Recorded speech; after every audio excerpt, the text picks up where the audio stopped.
Pemerintah menemukan adanya dugaan tindak pidana dalam kasus gagal ginjal akut yang menyebabkan ratusan anak meninggal dunia. Kepala Badan POM Penny Lokito menyebut akan berkoordinasi dengan Polri untuk menyelidiki dugaan pidana yang dilakukan oleh 2 industri farmasi terkait kasus gagal ginjal akut.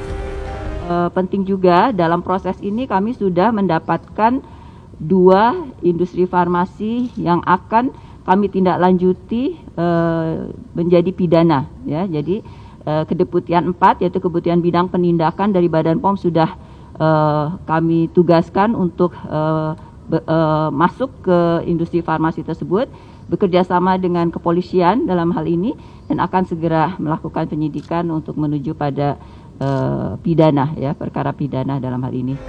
Sementara itu, Menko Pembangunan Manusia dan Kebudayaan Muhadjir Effendi menyatakan telah berkoordinasi dengan pihak terkait. Muhadjir menyebut dalam waktu dekat akan segera mengumumkan tersangka dalam kasus gagal ginjal akut.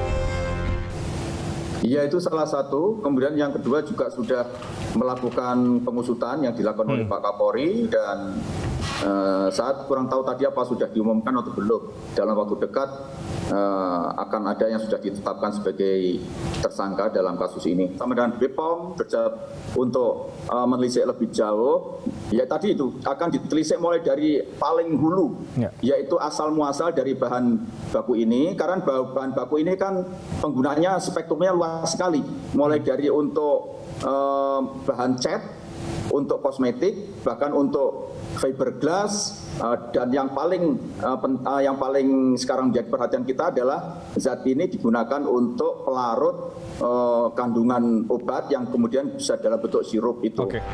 Per 24 Oktober 2022, Menteri Kesehatan mencatat ada 245 pasien yang terkena gagal ginjal akut. Dari 245 itu, 141 diantaranya meninggal dunia.